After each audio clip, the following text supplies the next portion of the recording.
wabarakatuh, Pak. Waalaikumsalam warahmatullahi wabarakatuh. Maaf Pak mengganggu waktunya.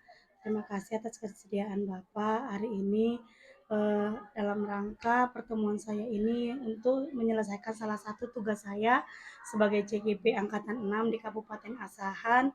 Di sini ada salah satu tugas kami untuk mewawancarai kepala sekolah, bagaimana cara kepala sekolah menyelesaikan saat ada kasus baik mengenai dilema etika maupun rujukan moral di sekolah. Jadi Pak, kita mulai aja ya Pak ya. Silakan. Oke. Nah, jadi Pak, selama ini bagaimana cara Bapak mengidentifikasi kasus yang Bapak hadapi itu termasuk rujukan moral atau dilema etika, Pak? Dalam hal ini selaku kepala UPTD, ya, banyak hal yang harus diselesaikan. Kalau kita jumpa sama hal-hal seperti ini, ya, maka harus dipilah-pilah. Ya. Pilah-pilah terlebih dahulu kasus tersebut, ya, mana dia yang katakanlah mungkin lebih banyak manfaatnya, ya kan, kepada pihak sekolah, karena menyangkut hajat hidup orang banyak ini termasuk sekolah ini, ya, dari sekian ratus warga sekolah, ya kan, mana yang sangat bermanfaat, kan gitu kan. Nah, kemudian walaupun tidak satu persatu kita teliti, ya kan, tapi minimal yang lebih menguntungkan siswa, kemudian menguntungkan daripada kelanjutan sekolah, nah, kan ini. Jadi kalaupun seandainya hal-hal tersebut terjadi di sekolah, ya, harus dipilah-pilah benar lah, ya, mana yang sangat-sangat bermanfaat, ya, untuk kepentingan orang banyak, yang dalam hal ini orang banyak lingkungan sekolah, Murid atau iya, pihak sekolah. gitu. Nah, jadi kalau dalam mengambil keputusan sekolah biasanya ada dua kepentingan yang dua-duanya benar sebenarnya. Jadi kira-kira Bapak bagaimana mengambil keputusan itu? Bagaimana cara Bapak?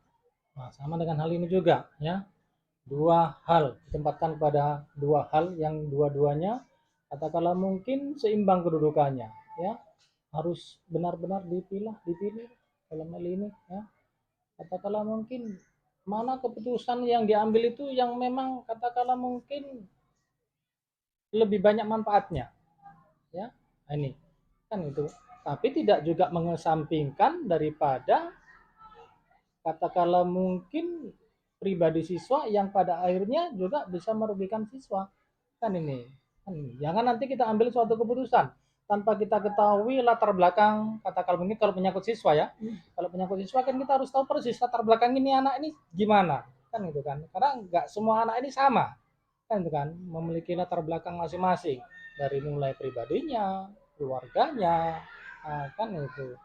Jadi memang harus dipahami benar, kan itu kan, gimana kondisi daripada anak. Beda dengan guru, kalau seandainya guru, ya jelas kita punya tupoksi, kan itu kan, tugas pokok dan fungsi yang harus bagaimana, nah, kita melaksanakan tugas. Jadi kepala sekolah ngambil keputusan dalam hal ini, ya, mana yang memang benar-benar bermanfaat untuk sekolah dan sangat kata mungkin yang memang manfaatnya sangat besar lah, ya, untuk kepentingan sekolah. Karena kepentingan sekolah pada akhirnya juga sama dengan kepentingan anak. Nah, bagaimana anak ini secara umum, ya, kepentingannya supaya mereka berhasil di masa yang akan datang. Iya. Jadi langkah-langkah atau prosedur seperti apa yang biasanya Bapak lakukan untuk mengambil keputusan itu? Tentang langkah-langkah untuk pengambilan keputusan, ya, yang pertama kita studi kasus dulu, ya, kasusnya ini bagaimana, ya, permasalahannya ini apa, ya, teliti dulu, kan itu kan, supaya kita tidak salah dalam mengambil keputusan, kan itu, ya. Maka ada identifikasi kasus, kan itu kan, masalahnya apa, ya kan, kenapa sampai terjadi masalah itu, ya kan, kemudian harus bagaimana masalah ini diselesaikan, ya, kita juga ya harus katakanlah mungkin sebelum mengambil keputusan tersebut, ya nggak ada salahnya kalau selama ini yang saya lakukan, ya minta katakanlah mungkin pendapat, kan itu kan, teman sejawat, pendapat katakanlah mungkin pembantu kepala sekolah, wakil kepala sekolah. Nggak ada salahnya juga kalau memang itu menyangkut kejadian di masyarakat, nggak ada salahnya kita minta pendapat tokoh masyarakat dulu kan gitu kan. Baru kita identifikasi ya satu persatu, baru kita ambil kesimpulan kan gitu kan harus bagaimana. Nah, supaya tindakan yang kita ambil itu katakanlah mungkin benar-benar yang sesuai ya, tidak ada yang saling dirugikan. Seperti itu. Jadi menurut Bapak kira-kira yang sesuai dengan peraturan, menguntungkan orang banyak, lebih mengutamakan murid dan mengandung nilai-nilai kebajikan. Iya. Itulah Iya. diutamakan ya Pak. Oke. Jadi menurut Bapak apalah kira-kira tantangan yang Bapak hadapi dalam menghadapi kasus-kasus seperti itu? Banyak ya. Kita ambil contoh ya. Keputusan ini kita ambil mungkin menurut kita benar, tapi benar menurut kita, baik menurut kita, belum tentu bisa benar menurut orang lain ya, termasuk yang katakanlah mungkin orang yang katakanlah mungkin harus diberi keputusan tersebut.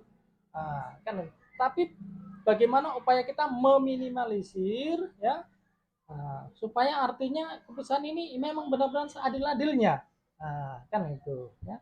Jadi jangan sampai katakanlah mungkin ya ada pihak-pihak tertentu yang dirugikan ya. Walaupun ya ada kalanya mungkin keputusan yang kita ambil sesuai dengan aturan yang berlaku ya, sesuai dengan ketentuan yang ada, kadang-kadang juga kan belum tentu secara pribadi bisa katakanlah mungkin sesuai dengan eh, yang bersangkutan kan nah, kan tidak semuanya orang mungkin bisa menerima keputusan yang katakan mungkin bisa menurut yang bersangkutan mungkin agak sedikit tidak sesuai dengan dirinya ya, tapi itu memang harus diambil ya keputusan yang benarnya itu bagaimana ya demi untuk katakanlah mungkin kepentingan orang banyak yang dalam ini lingkungan sekolah tadi ya. Jadi biasanya Pak dalam saat ada suatu kasus yang Bapak hadapi, biasanya Bapak menyelesaikannya langsung saat itu atau ada menunggu dulu ada bentuk atau prosedur yang Bapak tahapan? Tergantung ya, tergantung permasalahannya apa kan itu kan. Kalau katakanlah mungkin permasalahannya harus katakanlah mungkin perlu diambil tindakan secepatnya ya, mungkin kalau memang masalah itu bisa kita ambil tindakan secepatnya ya, kita ambil tindakan secepatnya, tapi dengan catatan keputusan atau tindakan yang kita ambil itu katakanlah mungkin nggak nggak ada yang saling dirugikan kan gitu kan. Tapi kalau seandainya keputusan itu bisa katakanlah mungkin untuk bisa diselesaikan dalam waktu yang tidak terlalu singkat ya, mungkin kita nggak ada salahnya kita minta sumbangsi saran ya, katakanlah mungkin dari pembantu kepala sekolah, dari wakil kepala sekolah, kan itu kan. Nah, kalau memang katakanlah mungkin permasalahan itu katakanlah mungkin bisa nanti terlalu besar, terlalu melebar, ya kita minta saran, ya petunjuk dari pimpinan kita, kan itu kan. Kalau dalam hal ini ya dinas pendidikan, kan itu kan. Nah, supaya apa? Keputusan kita ambil itu benar-benar katakanlah keputusan yang benar sesuai dengan tugas-tugas kita dan sesuai dengan aturan-aturan yang ada ya, jangan sampai nanti keputusan kita ambil itu tidak sesuai pula dengan aturan yang berlaku. Nah, kan ini Jadi berarti kalau memang kira-kira bisa langsung, langsung. Kalau memang kira-kira ada waktu, dikasih waktu nggak ngambil keputusan buru-buru, bisa konsultasi atau cerita ke rekan atau kasek yang tertinggi kalau memang masalahnya berat ke kepala dinas gitu ya Pak ya. Seperti itu. Cuma ya kan kita pun ambil keputusan langsung tadi yang memang katakanlah mungkin memang keputusan itu bisa diambil tindakan langsung kan gitu kan. Nah, makanya dipilah juga kan itu kan. Tergantung permasalahannya Iya, ya Pak ya. Nah, jadi dari semua yang Bapak sampaikan, kira-kira pembelajaran apa lah yang bisa didapatkan dari keputusan pengambilan keputusan dilema etika? dalam dilema ITK ini ya kan, hidup ini sebuah pilihan ya, kan itu kan Bu ya. Jadi sama dengan kita di masyarakat, hidup juga adalah sebuah pilihan. Mana yang mau kita pilih? Kita ini pada akhirnya mau kemana? Kan itu kan. Jadi kalau hambatan katakanlah mungkin yang terberat, ya, pada prinsipnya, ya, setiap manusia ini kan katakanlah mungkin memiliki tingkat kepuasannya masing-masing. Ya sama, kan gitu kan. Saya mungkin menginginkan begini, mungkin ibu belum tentu dengan saya sama keinginannya, kan itu kan. Nah, jadi memang kadang-kadang ini menjadi dilema. Kan ya. Tapi kita berupaya, ya, kita berupaya semaksimal mungkin, kan itu kan. Bagaimana supaya upaya-upaya hambatan-hambatan tadi, ya kan, itu bisa katakanlah mungkin diminimalisir, kan itu kan. Walaupun mungkin nggak akan sama itu, ya kan. Nah, saya menginginkan begini, ibu menginginkan begini, si B menginginkan begini, si C menginginkan begini, kan gitu. Jadi memang manusia masing-masing kan punya keinginan masing-masing. Tapi bagaimana keinginan-keinginan yang berbeda-beda tadi ini, ya kan, kita upayakan untuk katakanlah mungkin bisa sedikit demi sedikit kita satukan supaya menjadi keinginan kita bersama, kemudian menjadi katakanlah mungkin tujuan bersama. Kan itu. Kan dalam hidup ini semua pasti ada masalah. Kan itu kan. Dalam dunia pekerjaan pun begitu. Di lingkungan sekolah kita juga banyak masalah. Kan. Tapi bagaimana upaya kita, ya kan, untuk mencermati supaya masalah ini bisa dikatakan mungkin diselesaikan, ya, tanpa hambatan-hambatan yang berarti. Tapi ya makanya katanya perlu ada kalanya kita duduk bersama, bermusyawarah, kan itu kan, supaya hambatan-hambatan yang ada tadi bisa kita selesaikan secara bersama sesuai dengan koridor yang ada, kan itu. Kan ini. Karena ada aturan yang mengatur kita, ya, jangan sampai aturan itu juga kita langgar, kan itu. Jadi pada prinsipnya, ya semua orang hidup memiliki masalah, kan itu kan. Maka bagaimana upaya semaksimal mungkin, ya kan, saling dorong, ya, saling katakanlah support, ya kan, untuk menyelesaikan masalah dan hambatan-hambatan yang ada, ya. Nah, selaku pimpinan di sini, ya bagaimana upaya mengayomi semua warga sekolah, baik siswa, baik guru, kan itu kita upayakan, kan. Walaupun ya jujur, ya pasti ada juga katakanlah mungkin sebagian di antara warga sekolah ini yang memang mungkin katakanlah mungkin masih belum pas ini sepertinya, ya.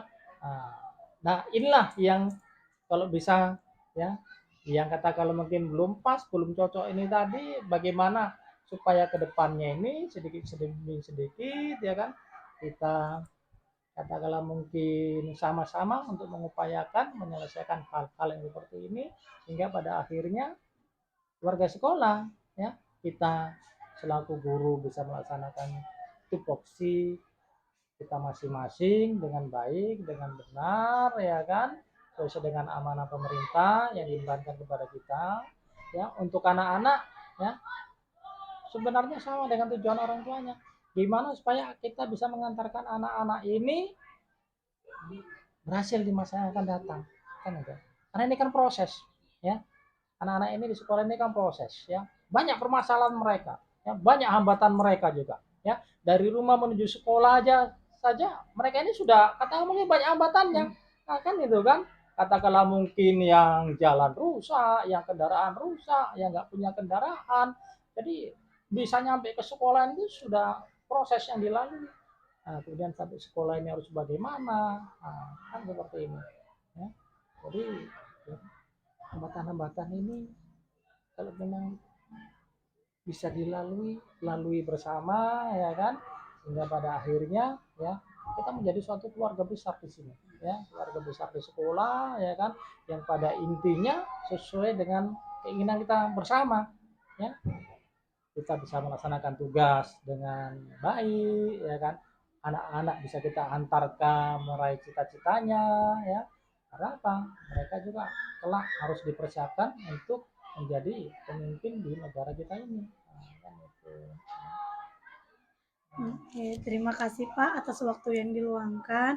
Banyak ilmu yang saya dapatkan atas hasil wawancara diskusi kita hari ini. Terima kasih ya Pak ya. Iya, terima kasih kembali ya.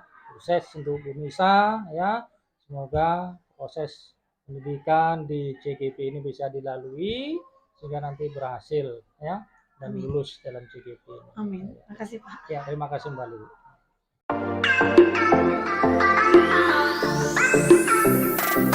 Oke, bismillah.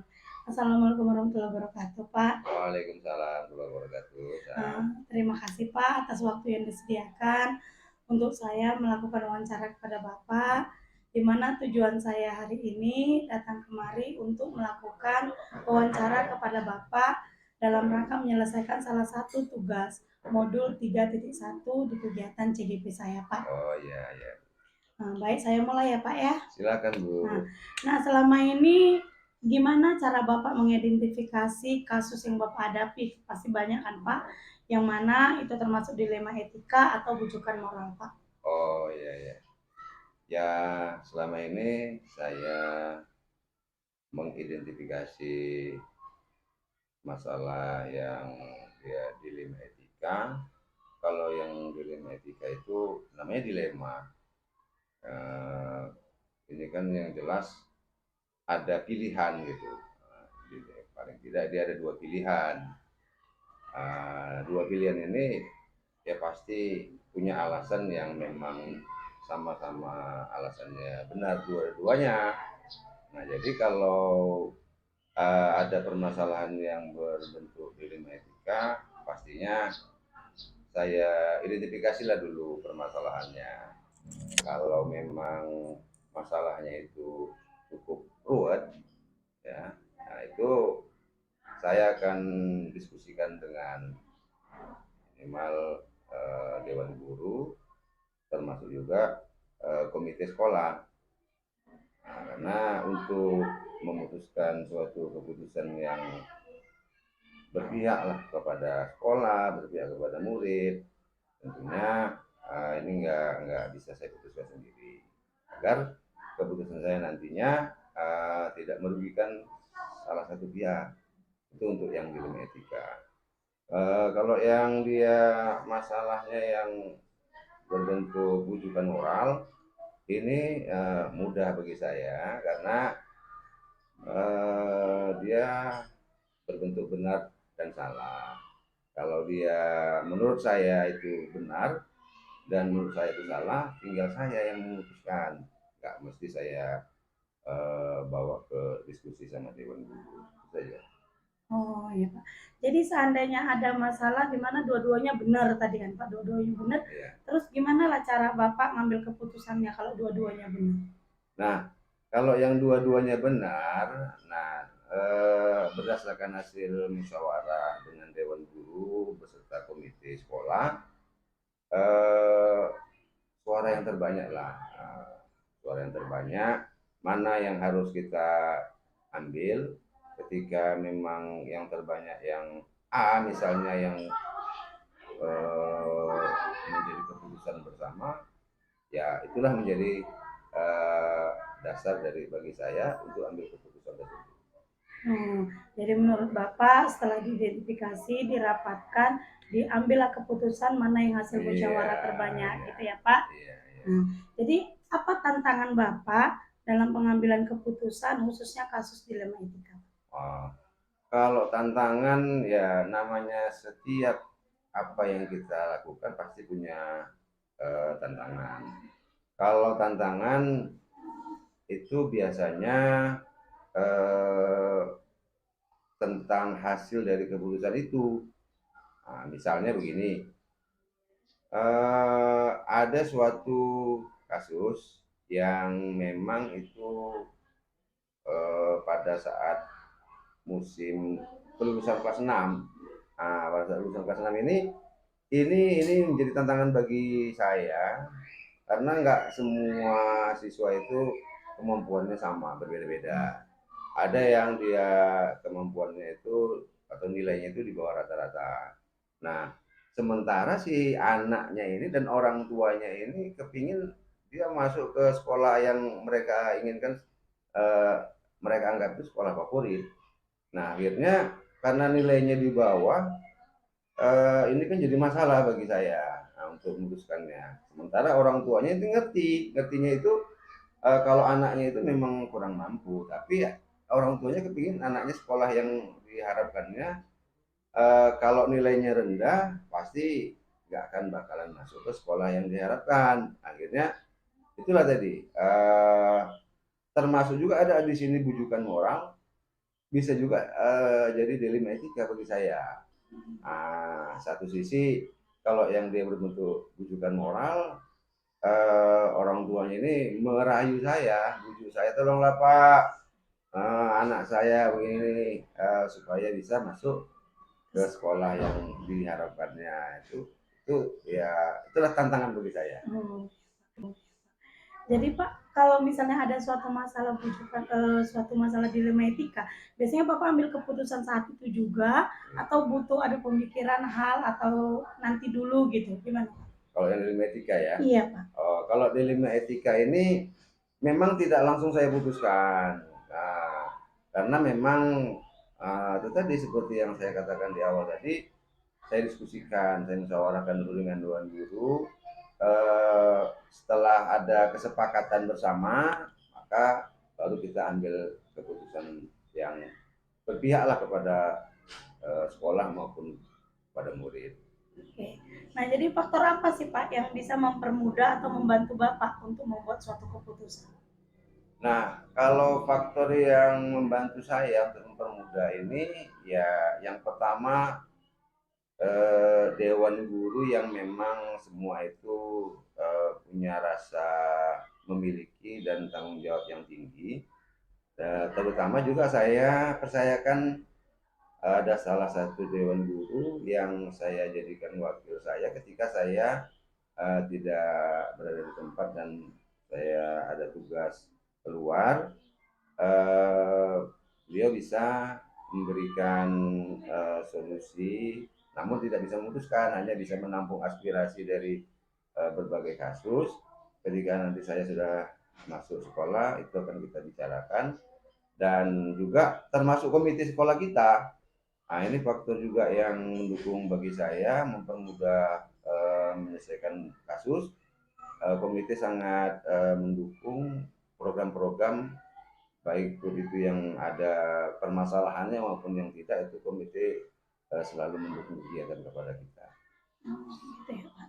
Nah, jadi darilah semua yang tadi Bapak sampaikan, apalah pembelajaran yang bisa Bapak ambil dalam mengambil keputusan dilema etika Pak? Nah, kalau pembelajarannya ya pastinya pengalaman lah yang menjadi guru yang paling baik bagi saya, karena dari berbagai macam kasus pengalaman-pengalaman itu jadi acuan, sehingga apa yang akan kita laksanakan ke depannya itu bisa jadi pelajaran. Karena begitu juga atas kedatangan Bu Nisa kemari. Kedatangan Bu Nisa kemari ini kan bisa menambah bagi saya atas wawasan. Ya, namanya ibu kan calon guru penggerak, pastinya lah lebih banyaknya ilmu dari saya kan itu. Jadi bisa berbagi lah kita. Kadang-kadang kan mungkin jabatan aja kita di atas, tapi kadang-kadang kan juga perlu masukan dari semua, siapa saja yang bisa menjadi masukan kepada saya. Akhirnya masukan-masukan itu bisa menjadi pengalaman bagi saya ke depannya. Baik Pak, terima kasih atas wawancaranya hari ini Pak. Banyak ilmu yang saya dapatkan dari hasil wawancaranya hari ini. Oh iya. Ya, mudah-mudahan itu jadi bekal saya untuk mengaplikasikannya ke depannya Pak ya. Oh siap. Oke, terima kasih Pak. Selamat pagi. Sama-sama Bu Nisa. Oke.